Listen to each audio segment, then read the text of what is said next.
Looking for the ultimate steak frite? What? Steak and fries recipe you ever seen in your life? We're talking about a hanger steak, so good and so delicious. But folks, there's a trick to them steak fries. We're gonna smoke them first, then we're gonna fry them twice. Come on, cause I'm gonna jump on top of the wagon in this episode.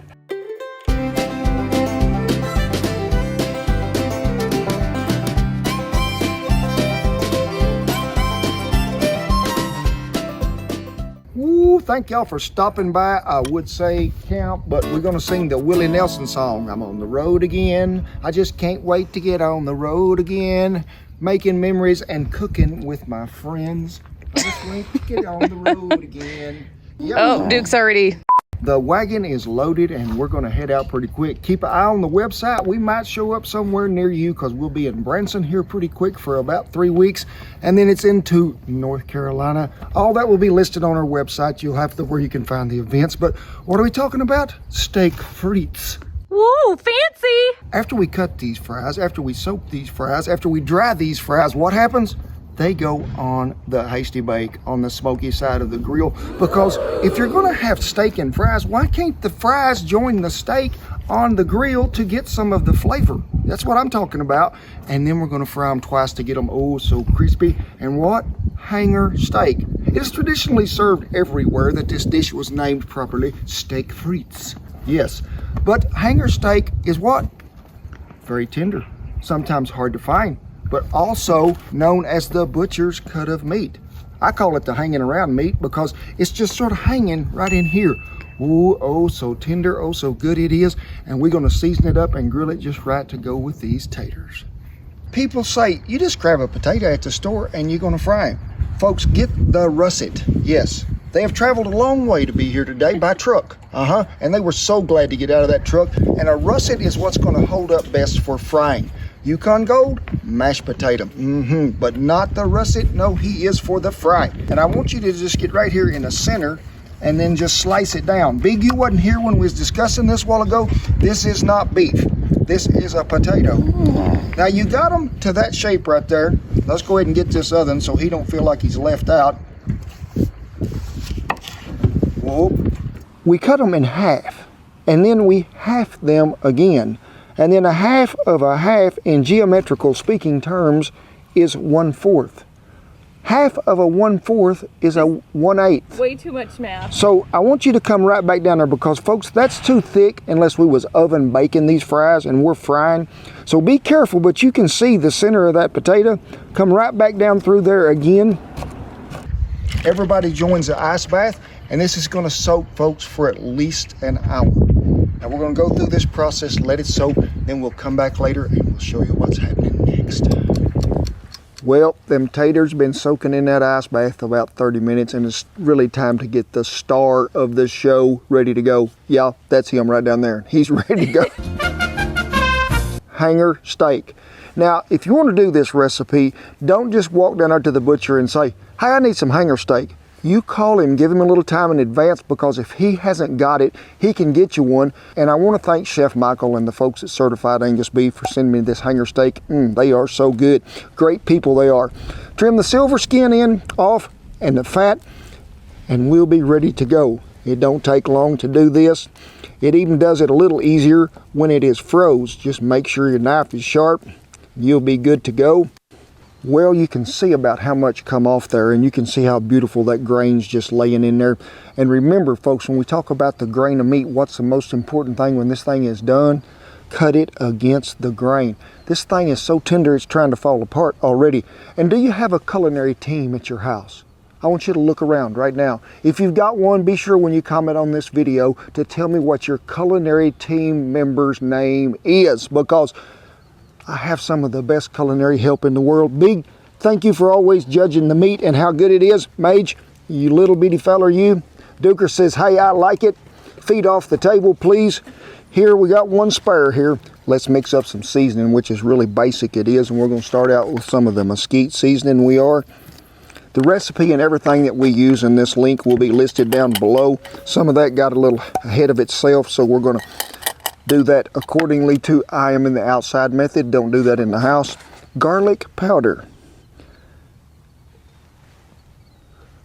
Is it Garlic powder, calling garlic powder. Mesquite seasoning, garlic powder, thyme.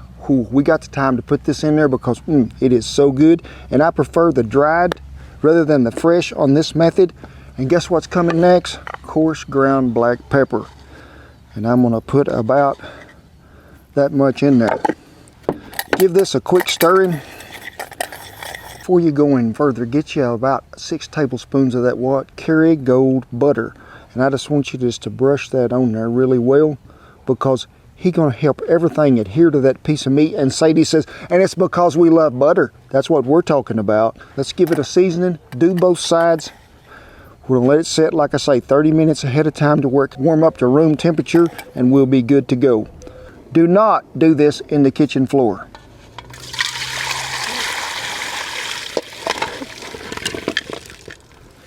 Now, you could think, well, that was good enough. We could just do that. No, folks. We're going to set them right back over here, this bowl. Put it right here where you can see. And we're going to give it a little rinsing. Make sure none of them are stuck together because we need to get them really clean before they make their debut in that hot grease. We're going to just drain them out here really well. Look out, Big. Potatoes have got to be dry before you fry while the grease is getting hot. And you heard me mention twice fry. Well, the twice fry comes up later. It does. Right now, we have to what? Get them over here and let them get some of that smoke. So I'll meet you at the grill. Well, the grill is hot. It is. Heat is down here. We're down here. What do you call that? Indirect. Fogo hardwood lump charcoal mixed in with some apple wood chunks. Go to laying them taters out here just on the far side. Make sure they ain't touching. And we're just going to let them get a good smoke bath for about 10 minutes to incorporate some of that flavor in there so they don't feel left out when that steak has been over here by itself. On the smoker, they was about 8 to 10 minutes. You can see that they changed a little in appearance and they smell that good apple wood and that oak mixed together. Get you some fry oil in your good Dutch oven. Today we're using a Finex. Heat it to 325. I know some of you saying, well, I think you're supposed to fry at 350. Not when you're doing a 2-fry. Nope. We're going to do one at 325. We're going to let them set, and then we're going to come back and do them at 375. What does that do? It's going to get rid of some more of that starch in there and help that crust seal on the top. So when you take them back, you got the good crispy, what you call steak fry. You want to make sure that everybody gets to get to lay in there and mind their own business without rubbing shoulders with everybody else. We're going to let them go about 3 minutes. We're going to pull them out, set them on a wire rack. We're going to let them completely cool. Taters has been once fried and cooling off. We have got the meat out here. It is ready to go on. We're going to go back over here to the indirect side, probably go about 10 minutes. We've added a little mesquite to our apple and our oak. Shut the lid. Everything is good in the world. Don't mess with it. We'll see it in about 8 to 10 minutes.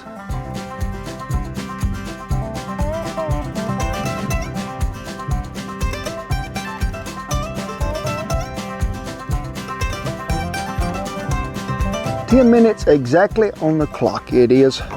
Now we're going back over here to the hot side. Since it's been right there, we're going to start him out over here on this side, lay him right here. Probably going to go about 3 to 4 minutes aside. We're going to cook him till he reaches a temp of about 115. Then we're going to bring him back over here and let him rest while we finish frying them taters.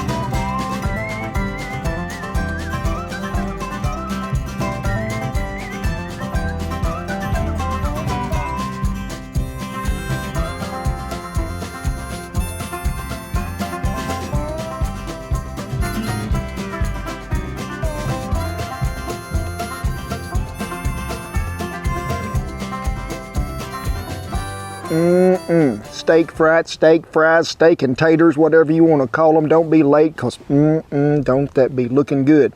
Now let me walk you back through there. Remember, 8 to 10 minutes on that meat, and then we slid her over the fire, Let it cook 3 to 4 minutes on each side there. You can check the temp if you want. Get up to about 115 if you like a medium rare like I do.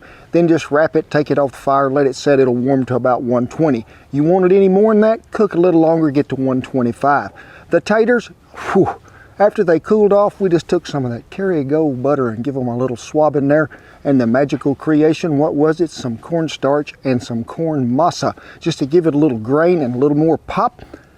Turn the oil back up to 375 degrees and it is a quick fry. You keep an eye on that thermometer and you make sure you don't get it too hot because they'll get too brown in a hurry. But we're talking about, let's see what's happening on the fine dining side of this. First, we're going to start with a piece of this right here.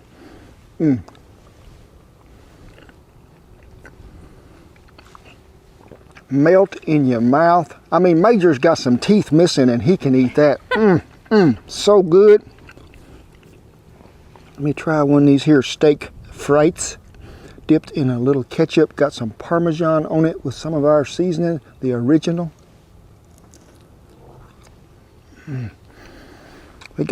They're not mushy in here. They're what I call just right. And they got that crust right there on the outside that gives you that crunch. The help was here today, all except one, the Duker quit us. I don't know where he's at. There's my little beeg. There's the Sade. Sade, you didn't catch it. Mage, where you at, buddy? You're so little I can't find you. Mage. Over here. Mage, where you at? There you go. Duker left the country, so I don't know where he's at. So, y'all had y'all's. I'm gonna have me another.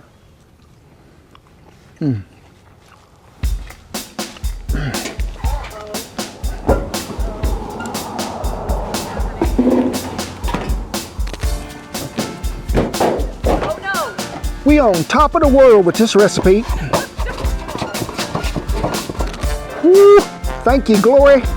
Now, I hope y'all can see me from up here, but as always, I tip my hat to all our servicemen and women and all the veterans who have kept that old flag of flying over camp no matter where we're at. We appreciate you one and all we do. Now, I gotta tell you this, but you're gonna have to let me get down first. That's a long jump, Shen. Can you catch me? Shen? Pan over at that tree. Can you see the leaves stirring there a little bit, Shan?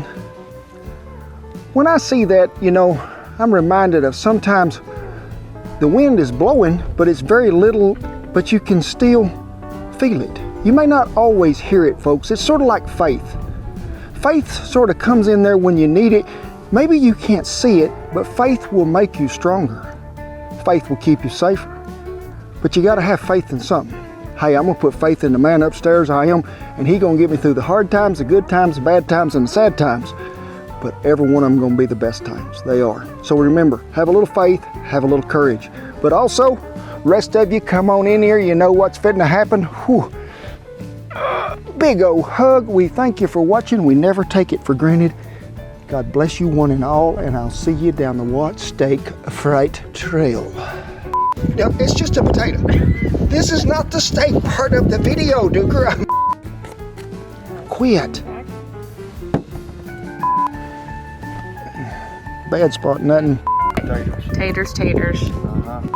Can't mess up, so we're doing it again.